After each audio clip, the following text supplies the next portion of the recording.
La rentrée scolaire 2022-2023 démarre le 19 septembre prochain avec une nouveauté au Bénin.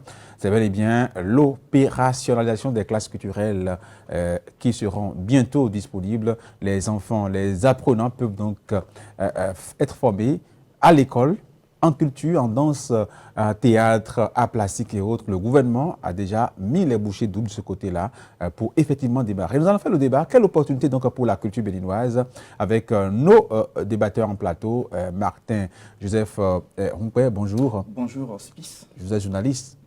À la presse du jour. Voilà. Également avec moi, j'ai Kinet Egawi, il est également journaliste. Bonjour. Bonjour Hospice, bonjour Joseph Martin. Oui. Bienvenue à vous. Merci d'être là, mesdames, messieurs, chers amis. Je vais rester avec vous, Joseph Martin, pour vous poser la question.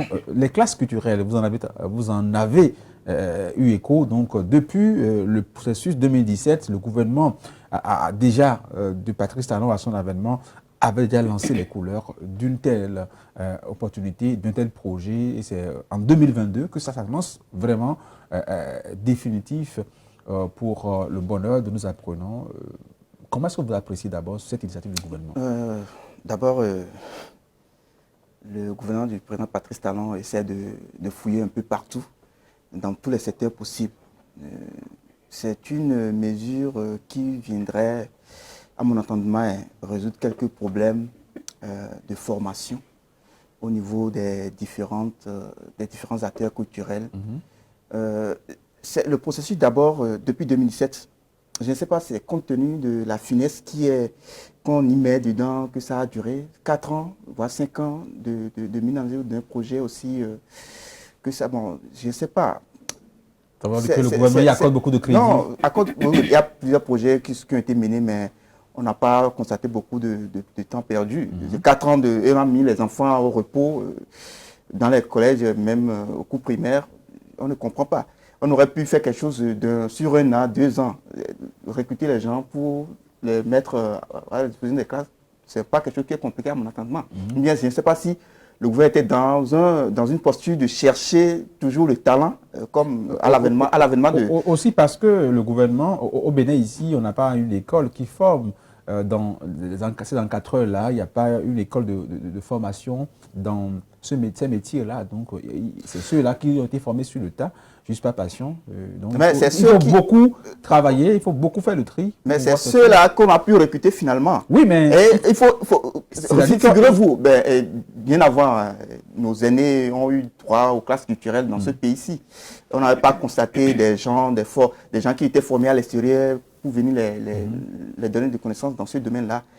Maintenant, ce que moi je ne comprends pas, c'est quoi? S'il y a des gens que vous recrutez sur l'État, mettez-les en formation. Et après, ils vont donner ce qu'ils auraient reçu au cours des formations. C'est simple. Okay, il n'y aura pas une école spécifique dans le domaine de formation des encadreurs culturels. Non, on n'en a pas. Maintenant, ceux qui sont là, essaient de faire avec eux. Même, on n'a pas besoin de mettre 4 ans. Les enfants sont au repos. Bon, je ne comprends pas. Ok, d'accord. Kenneth Egawi, vous avez aussi eu écho de cette opportunité-là, qui sera bientôt opérationnelle dès la rentrée scolaire à venir au Bénin.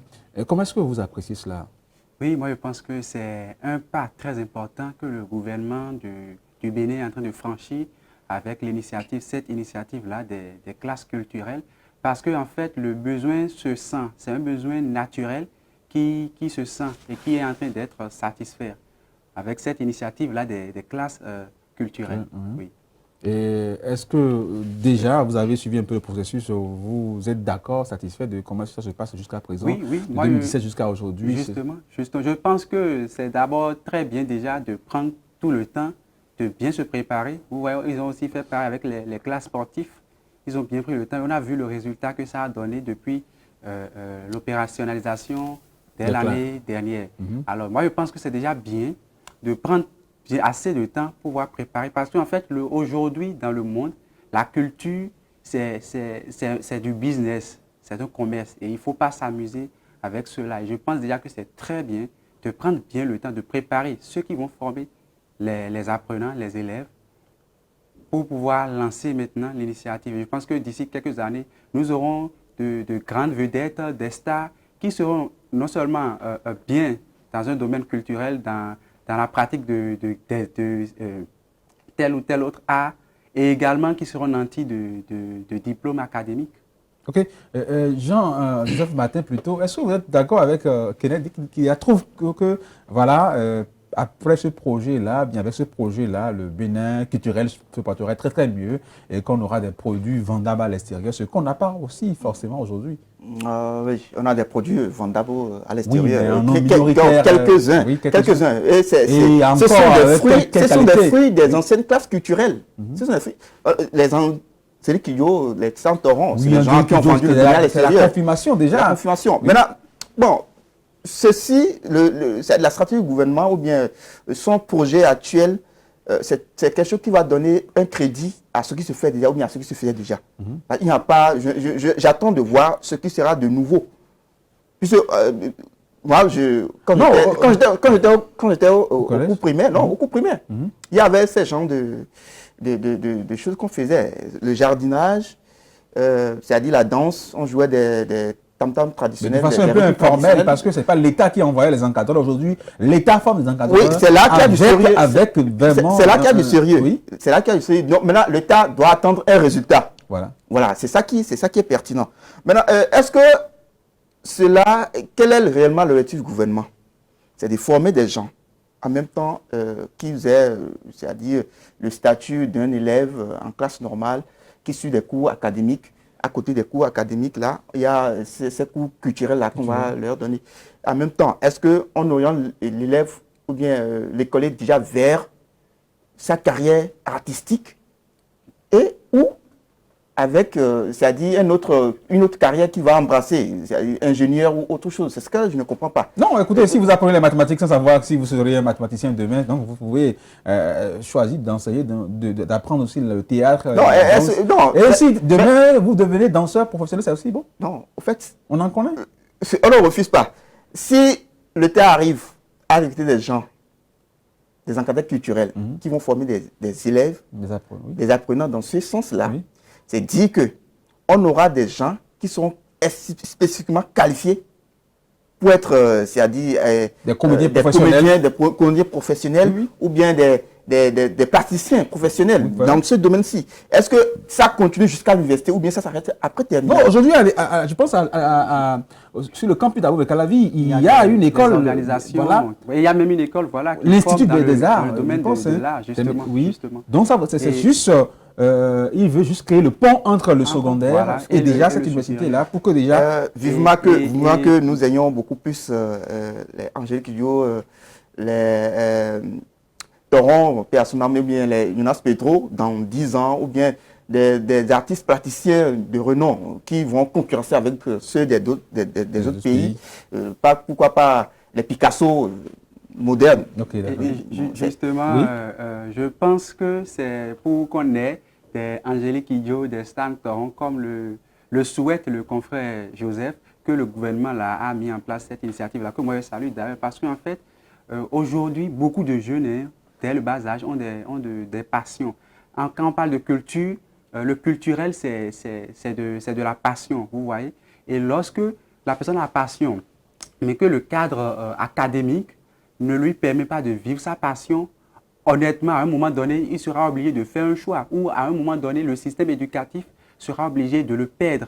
Mais aujourd'hui, qu'on le mette dans cet environnement-là, où en même temps, à côté des activités académiques, des activités scolaires, en même temps, il peut exercer sa passion. Moi, je pense que c'est déjà bien, c'est même ça qui va plutôt nous permettre d'avoir de grands acteurs culturels demain, pourquoi pas, comme l'a souhaité le confrère Joseph, des Angélique Kidjo, des Stan Toron, et même plus que ça.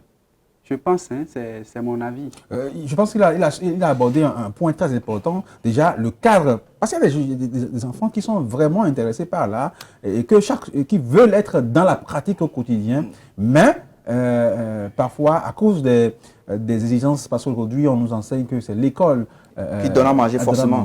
Et abandonne parfois ce côté-là pour l'art et n'arrive pas à avoir le niveau intellectuel qu'il faut. Mais aujourd'hui, à côté de ce que tu veux, être intellectuellement, tu as déjà là à côté, donc ça pourra permettre à ces enfants-là d'être vraiment épanouis à l'école. Ah oui, justement. Ça fait qu'on a perdu beaucoup de talents. Des enfants, des parents, les parents depuis la maison leur disent vraiment vous devez faire quelque chose. On oblige l'enfant à faire ce qui n'est pas, c'est-à-dire de son domaine en quelque sorte, de sa compétence. Voilà. Et chaque enfant qui est venu dans le monde, il y a une ligne directive qui lui est tracée par le bon Dieu. Donc c'est sur ce chemin-là qu'il peut prendre pour être, c'est-à-dire un homme épanoui demain. C'est ce qu'on n'a pas fait jusque-là. Et je vois que le gouvernement est venu corriger un temps soit peu cela. Et ce qu'on devait beaucoup plus attendre, c'est d'inviter les parents à comprendre le fond de ce projet-là. Oui. Ce n'est pas seulement apprendre aux enfants, c'est-à-dire 1 plus 1 égale 2, ou bien, c'est-à-dire on doit apprendre, on bûcher, c'est-à-dire l'histoire géo, c'est-à-dire d'un autre pays. On apprend la situation géographique d'un autre pays, on oublie celle du Bénin, ce n'est pas ça. C'est-à-dire apprendre à l'enfant même la danse. Sa culture. Sa culture, votre danse là, traditionnellement, on peut valoriser ça. Parce qu'il y a des enfants qui sont d'abomés, leurs parents sont d'abomés. Ils ne savent même pas danser, c'est-à-dire, apprends-nous là, ou bien, c'est piteux. C'est quelque chose qu'on devait corriger, et le gouvernement dans ce sens-là. Et le corriger, ça doit être pérennisé sur de longues années. Ce n'est pas après le gouvernement, quelqu'un va venir et remettre ça. J'ose croire que autant du président Kérékou, lorsqu'il avait pris le pouvoir quand il était militaire, il y avait ce genre d'initiatives qui étaient mises en place. Oui, mais à la longue, ça a fléchi un temps soit peu. C'est ce qui a fait qu'aujourd'hui, ce temps-là a permis à Angélique Kidjo et aux autres de s'épanouir, d'être des noms, c'est-à-dire imbattables dans le domaine de la culture. Et ceux-là qui vendent le Bénin à l'extérieur, à travers Angélique Kidjo, on lit le Bénin, la culture béninoise. Une dame forte qui vend ce qu'elle a, c'est-à-dire de richesse au Bénin. Et plusieurs Grammy Awards déjà sont natifs. C'est très important. Donc, s'il a lieu de faire même une sensibilisation dans ce domaine-là, aller un peu dans les milieux reculés, informer les parents de ce genre de projet, pour qu'après, si leurs enfants fléchissent dans telle matière, on dit, mais pourquoi vous faites ça? Vous apprenez tel autre métier maintenant, c'est pourquoi vous ignorez les mathématiques et autres. Voilà, donc c'est quelque chose à apprendre aux parents en disant, désormais, c'est ça. Et l'élève qui est en face de ce genre d'opportunité doit en profiter. Moi, je pense que cette crainte-là ne devrait plus exister aujourd'hui dans le cœur des parents, parce qu'on a vu l'expérience avec les classes sportives. Il y a les classes sportives, mais ça n'a pas empêché les apprenants d'étudier. Ça ne leur a pas empêché d'évoluer sur le plan scolaire. On a même eu récemment le championnat scolaire où des apprenants sont pour la plupart les meilleurs de leur classe. Le sport, la pratique du sport ne les a pas empêchés. Et moi, je pense que même l'avantage aussi avec ces classes sportives-là, c'est un peu ça. Nous sommes en train d'être allés vers la professionnalisation de notre univers culturel, artistique. Quelques années, vous allez voir si vraiment l'initiative se pérennisait comme l'a souhaité mon confrère Joseph. Vous allez voir d'ici quelques années, nous aurons de très bons acteurs, de très bons hommes de cinéma, de théâtre et même de musiciens célèbres. Moi, je dis aujourd'hui, si Angélique Kidjo dans sa musique n'est pas démodable aujourd'hui, jusqu'à même battre récemment lors des Grammy Awards le Nigérien Wizkid, c'est qu'il y a quelque chose. Et vous allez constater, il y a 10, 12, 15 ans en arrière, nous avions des vedettes de cinéma et de théâtre qui nous émerveillaient sur les écrans de télévision. Mais aujourd'hui, on ne les voit plus. Parce qu'à un moment donné, le domaine culturel a évolué et ceux-là, malheureusement, n'étaient pas préparés et donc ne se sont pas mis à jour. Ils sont obligés, l'univers les a contraints de se ranger d'eux-mêmes. Malheureusement, c'est triste. Donc, je pense qu'on ne devrait pas laisser l'expérience se répéter avec la jeune génération. Et c'est là où c'est très important, cette initiative-là des classes culturelles. Et j'ose croire que ça va être comme pour les classes sportives où les gens peuvent choisir le football, le handball. Les gens peuvent choisir l'entraînement sportif, devenir entraîneur. Pourquoi pas? Mais il y a même des enfants qui sont reporters. C'est un peu ce qui va aussi être fait avec les classes culturelles. On aura des journalistes culturels demain. On aura même des réalisateurs de cinéma. Peut-être que si l'initiative se pérennisait, d'ici 10-15 ans, nous aurons un bon théâtre. Vous voyez, depuis quelque temps, on a suspendu le FITEP. Oh, c'est le FITEL qui était le plus grand événement, à ma foi, de théâtre dans la sous-région ouest africaine. C'était Cotonou, c'était le Bénin qui rassemblait du monde. Malheureusement, depuis quelques années, ce n'est plus le cas. D'autres pays nous ont ravi la vedette. Et je pense qu'avec cette initiative-là, nous allons peu à peu reprendre notre place. Vous avez fait le parallèle avec, en tout cas la comparaison avec les classes sportives également. Mais on sait bien, le parent sait que voilà, quand on prend aujourd'hui un footballeur, c'est des millions qu'il brasse par mois. Oui. Aujourd'hui, qu'est-ce que la culture donne? Qu'est-ce qu'un artiste, qu'est-ce qu'un Pipi Obaro a de aussi faramineux qu'un Stéphane Sessignon ou bien qu'un Samuel Eto'o? Pourquoi on demande à son enfant d'être à l'image de Pipi Obaro? C'est vrai, le football aujourd'hui, c'est une grande industrie. Ça rapporte de l'argent, mais c'est parce que c'est le plus exposé que nous voyons ça. Mais il y a une maille financière très importante qui se cache aussi derrière la culture. Vous imaginez, Angélique Kidjo, je me souviens bien, lors de la commémoration du 100e anniversaire de la fin de la Seconde Guerre mondiale, de la Première Guerre mondiale du moins, Angélique Kidjo a presté. C'était d'ailleurs la seule artiste béninoise pratiquement qui a presté. Mais vous pensez que c'est le cachet qu'elle a touché, c'est 0 francs, vous pensez? C'est pas... Et puis, pour un événement du genre, on ne peut pas prendre n'importe quel artiste. Des artistes qui devraient immortaliser cet événement-là, ce n'est pas qu'il en manquait. C'est parce qu'Angélique Kidjo avait un profil. Et on voit son expérience, la qualité de son travail. Et la personne elle-même, elle vaut. C'est pareil, ces artistes-là, pas Angélique Kidjo, il y en a plein, les Manu Dibango, vous pensez que c'est des...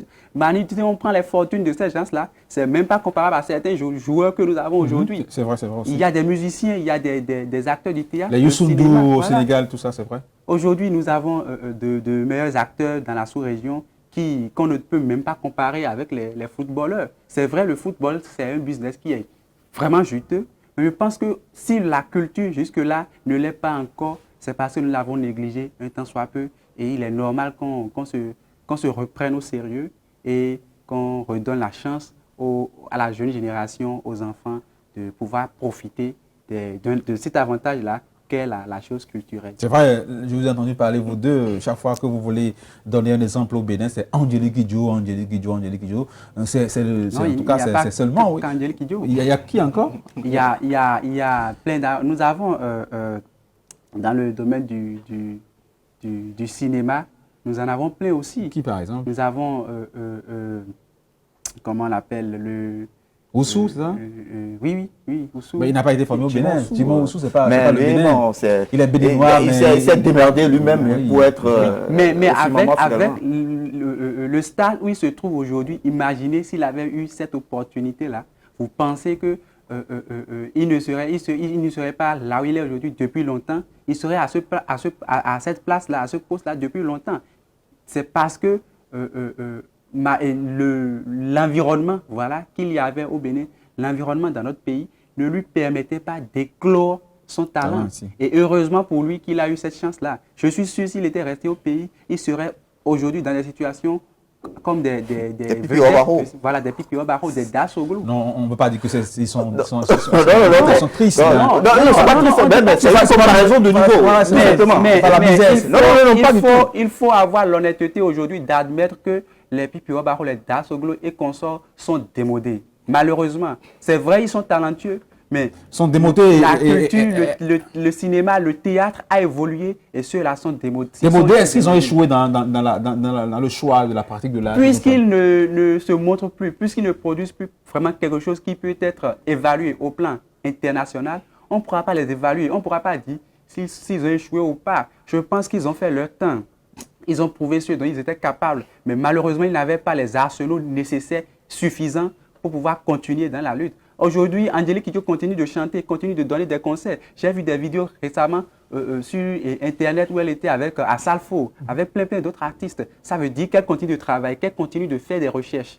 Malheureusement, les Dasoglu et autres, on n'entend même plus parler. Ils font des efforts, seulement que bon... Mais ils font des efforts, Les web humoristes sont venus prendre la place également. Il y a aussi la barrière linguistique. Parce que lorsque vous devez faire forcément votre prestation en fongbi, C'est d'abord Justement. cela même, Voilà. l'avantage des classes culturelles. Les enfants seront à l'école, donc il y aura plus cette barrière linguistique. Celui qui est amoureux de l'anglais va faire son art en anglais. Celui qui parle bien français fera son art en français. Et cela pourrait être facilement exportable. Parce que lorsque vous devez parler le fongbe, comme Pipi Obako le fait, alors déjà cette barrière linguistique est là. Le Ghanéen à côté, le Nigérien à côté ne pourra pas vous apprécier, même Mais si... il faut comprendre aussi, il y a des produits culturels nigériens qui viennent au Bénin ici. Qui sont doublés. Qui sont doublés. Il y a un Mais doublage. oui. Est-ce que c'est le contenu de ce que ces artistes béninois produisent, en quelque sorte? Justement. C'est le contenu. C'est-à-dire, c'est les gens qui font rire. Seulement, est-ce que c'est ça? Le Bénin n'a pas besoin de ça, ou bien celui qui a les n'a pas besoin de ça. C'est-à-dire, les Ivoiriens les Ivoiriens sont dans l'humour, mais ils sont excellents dans l'humour, les Ivoiriens. Voilà, est-ce qu'ils ont... Parce que la barrière linguistique n'y est pas. Parce que, non, pas seulement. C'est-à-dire, ne limitez pas la chose à la barrière linguistique. C'est-à-dire, c'est ce qu'ils produisent sur le théâtre. Est-ce que, quand vous prenez une vidéo de Pipi Obako, est-ce que vous pouvez la comparer à une vidéo produite en Côte d'Ivoire ou bien au Nigeria? Il n'y a rien de comparable. Je ne parle pas de la langue. Même, c'est-à-dire, au-delà de la langue, c'est-à-dire, si on voit... La production elle-même. On voit, c'est-à-dire, on trouve une production pertinente, de qualité, on peut essayer de traduire ça. Dans les comparaisons que vous êtes en train de dire. Oui, c'est ça. Mais c'est-à-dire, c'est les gens qui font rire pour des trucs là, des cadres pas possibles. D'abord, je vois que l'avènement des cadres culturels va permettre à chacun de se retrouver dans son rôle. Il y a des artistes béninois actuellement qui n'ont pas, c'est-à-dire cette vocation normalement. C'est-à-dire à défaut de faire, c'est-à-dire quelque chose. Ils sont venus par défaut, par défaut. Et puis on se lance dedans. À défaut du mieux. Est-ce que ça va marcher? C'est des gens, c'est-à-dire qui n'ont pas réellement cette capacité, cette qualité d'être des comédiens. Moi, ce qu'ils font là, moi, je peux vouloir, c'est-à-dire des comédiens malgré eux. C'est-à-dire, ce qu'ils font là, c'est pourquoi il y a certains dévanciers qui font qu'on les limite et qu'on est en train de les imiter. Vous voyez, c'est-à-dire, on voit, et puis on est en train de faire ça, ou bien les femmes mouillées font ça, donc je vais essayer. Vous voyez, il y a cette cohorte-là qui les suit, et c'est comme ça. Quand vous voyez, après, c'est-à-dire la génération de Pipi Obako, il y a une autre génération qui est venue, et après cette génération, il y a la troisième génération qui vient. Et c'est pratiquement la même chose qu'ils produisent. Ça ne marche pas. Okay, d'accord, oui. La langue, je ne trouve pas en quoi la langue constituerait une barrière pour faire éclore son talent.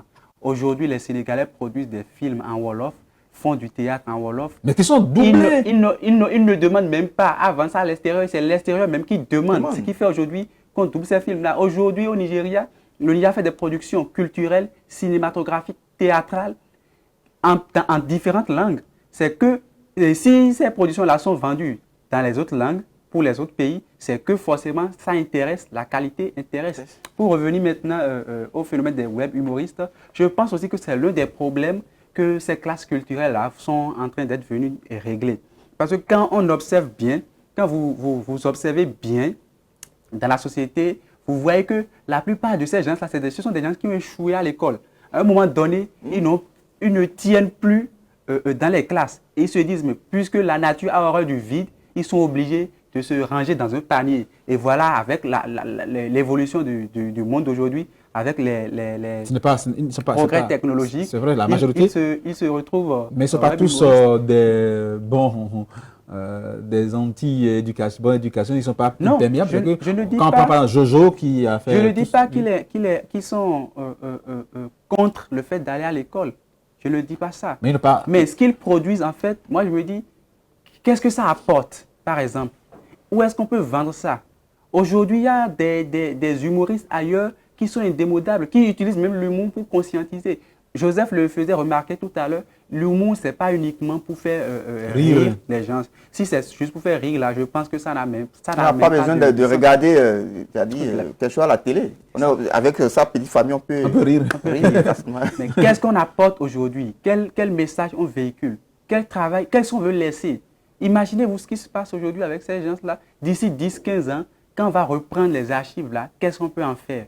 Je pense que c'est ce travail-là qu'on va faire avec les classes sportives qui vont démarrer dès la prochaine rentrée. Donc, en tout cas, l'éclosion d'une nouvelle génération d'artistes au Bénin qui pourra vraiment être vendable, exporter la culture béninoise également.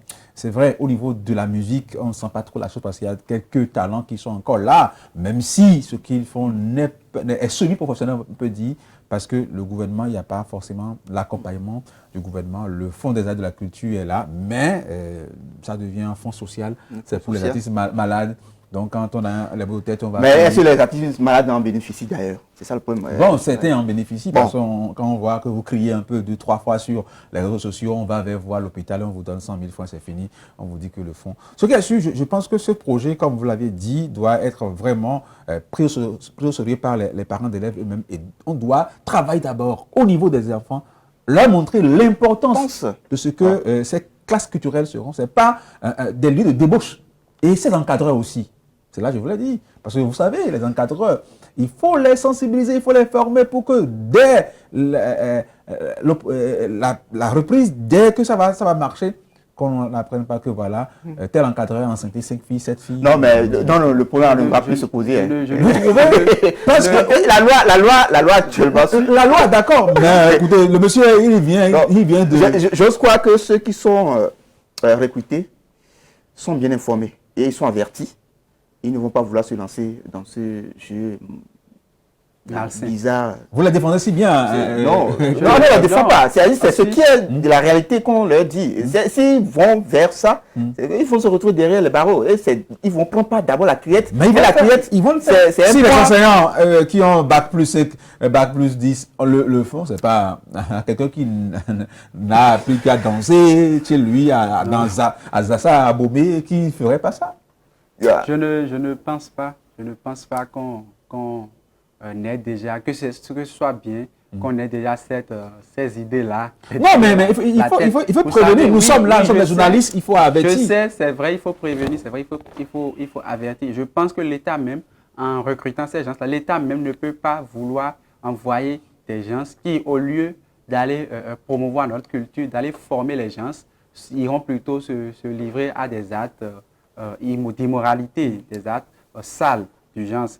Je ne pense pas. Mais je sais qu'aujourd'hui, comme Joseph le souligne, tout est bien. Le cadre juridique, administratif et aussi qui est en place ne va pas permettre que les gens s'adonnent à cette pratique. C'est vrai.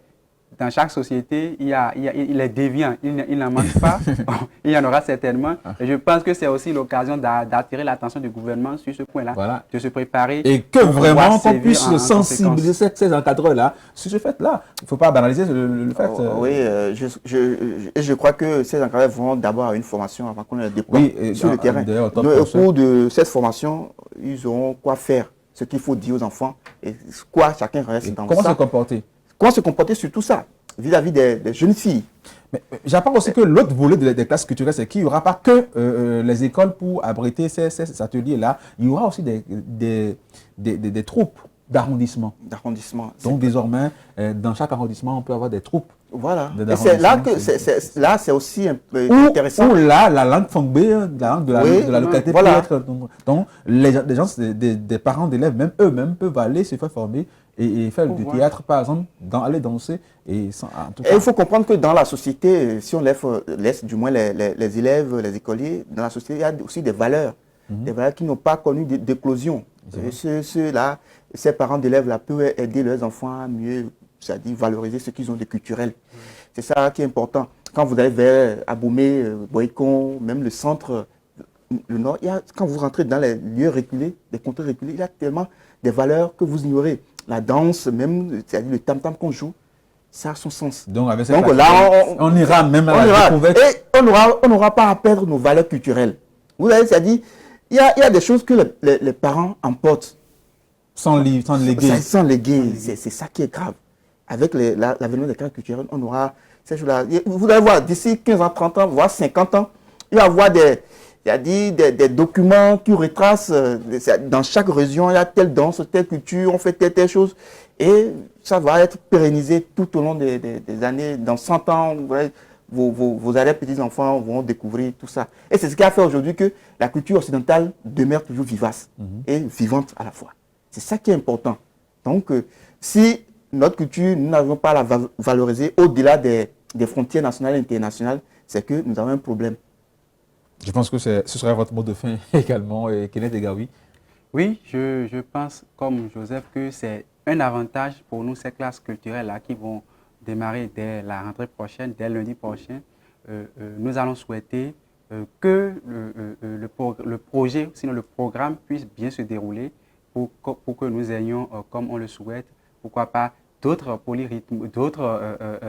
Angélique Kidjo, Sagouan Danialou. Des gens comme Sagouan Danialou, et même des gens comme les GG Viquet, les Toronstan, un peu de ces gens-là. Et je suis sûr que vous voyez, la fois passée, quand on a fait l'exposition Art du Bénin à la présidence, les œuvres contemporaines, les œuvres d'artistes qui exercent aujourd'hui, ces œuvres-là ont émerveillé pratiquement tous ceux qui ont vu l'exposition.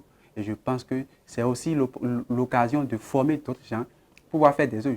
Moi, j'ai foi que si ce programme-là se déroule bien, nous aurons, pourquoi pas, peut-être un artiste peintre qui va nous peindre un tableau qui aura plus de valeur que la Joconde de Léonard de Vinci. Merci à vous. Merci, mesdames, messieurs. Merci, hein, c'est la culture béninoise. Nous sommes vendredi qui était à l'honneur aujourd'hui dans votre rubrique La Quotidienne. Merci de l'avoir suivi. Votre émission Bénin ce jour se poursuit et nous allons maintenant vivre la dernière étape de cette émission avec Louis Assoba, déjà en position. Il va nous parler de Bon à savoir.